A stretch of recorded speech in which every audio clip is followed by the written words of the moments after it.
Hi, so I just wanted to make a quick video here to give you some tips on studying for the midterm. Now, if you take a look at the left-hand side of the classroom page, you'll see the topics are listed. So let's say you want to look at something in population ecology. Just click on population ecology, and it will sort out all of the information that's just pertaining to particularly to population ecology. Now, it's probably a great idea to scroll down and find the note sheet that you filled out and the presentation.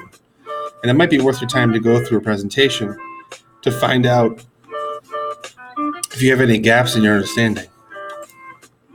You can always shoot me an email with a question, or you can come see me before or in between the midterms or even after the midterms if you want to come in and ask me a clarifying question. So just take a peek through, make sure you understand all the things that you see on there.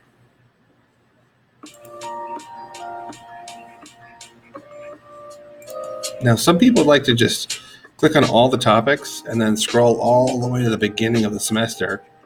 That can be effective for some people.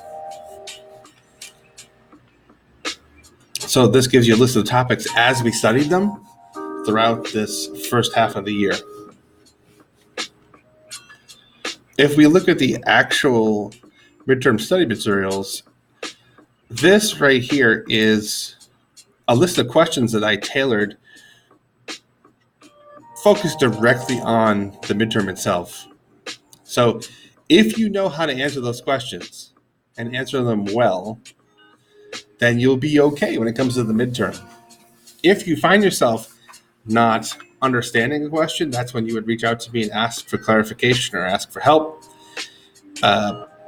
If you find yourself understanding the question but you don't know how to answer it, that's when you dig back into the content and try to find the answer to the question. Some people like to just go on Google and dig up answers, but I find you get more learning and more experience out of actually going into the material from the class and trying to find the answer. Google should be your last resort.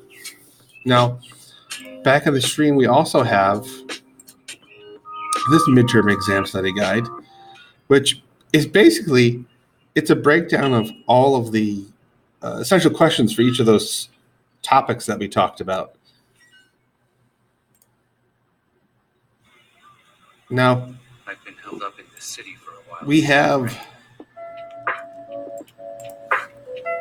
an inquiry practice, and this inquiry practice is asking you to examine the output of oxygen in two types of plants. Sorry, I was interrupted. So I just wanted to say that you certainly don't have to do this as a requirement, but it's just an example of some of the data analysis that you might see on a portion of the midterm exam.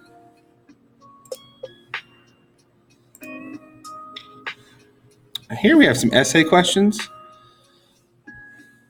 Now, I do not believe we're going to have essays as part of the midterm, but these are great for you to be able to dig through some of the classroom materials and create a really good constructed response.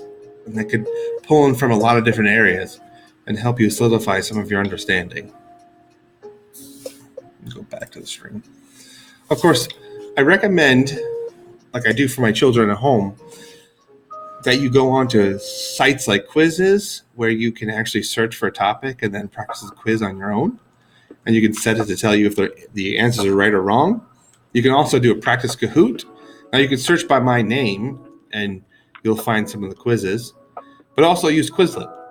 Now, I know that all year I emphasize that you really take a close look at vocabulary.